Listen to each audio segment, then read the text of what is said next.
स्मार्टफोनच्या दुनियेत क्रांती आता आपल्या शहरात. पलुसकरांच्या सेवेत सज्ज विवो एक्सक्लुझिव्ह स्टोअर. आता विवोची सुपरफास्ट टी सिरीज आणि गेमिंगसाठी जबरदस्त IQ सर्व लेटेस्ट मॉडेल्स आता आपल्या पलुसमध्ये उपलब्ध. नको बजेटची चिंता, आमच्याकडे फायनान्स सुविधा. तर वाट कसली पाहताय, आजच भेट द्या. देशभूषण शीतल सावळवाडी यांचे Vivo exclusive store, Meenakshi Chitramandir जवळ, तासगाव रोड, पलूस. संपर्क 94 21 22 42 54 किंवा 91 72 57 16 27. सांगली जिल्ह्यात गाड्यांचा सुकाळ, पेट्रोल पंपाचा दुष्काळ. 5 वर्षात वाहने दुप्पट, पण इंधन भरायला रांगाच रांगा. सांगली जिल्ह्यात गेल्या काही वर्षात वाहनांची संख्या बुलेट ट्रेनच्या वेगाने वाढली आहे. मात्र त्या तुलनेत पेट्रोल पंपांची संख्या बैलगाडीच्या वेगाने सरकत असल्याचे धक्कादायक वास्तव्य समोर आले आहे. गेल्या 5 वर्षात जिल्ह्यात तब्बल 4 लाखाहून अधिक नवीन वाहने रस्त्यावर आली आहेत. तर याच काळात पेट्रोल पंपांची संख्या मात्र केवळ 110 ने वाढली आहे. परिणामी जिल्ह्यात वाहने अफाट आणि यंत्रणा तोकडी अशी परिस्थिती निर्माण झाली असून एखादी साधी अफवा पसरली तर पेट्रोल पंपावर किलोमीटर लांब रांग पाहायला मिळत आहे.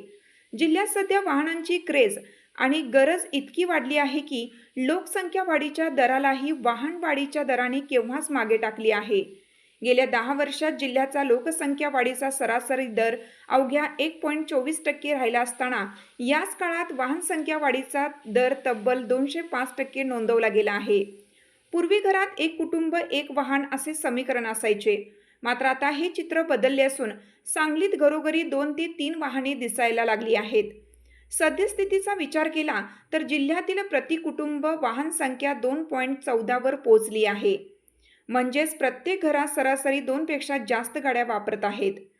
5 वर्षापूर्वी म्हणजेच 2020-21 मध्ये जिल्ह्यात 7,14,556 वाहने होती आणि ती चालवण्यासाठी 150 पेट्रोल पंप कार्यरत होते.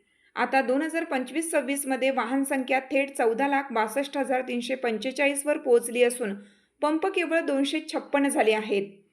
सांगली जिल्ह्यात दरवर्षी सरासरी 60,000 नवीन वाहने RTOकडे नोंदवली जात आहेत.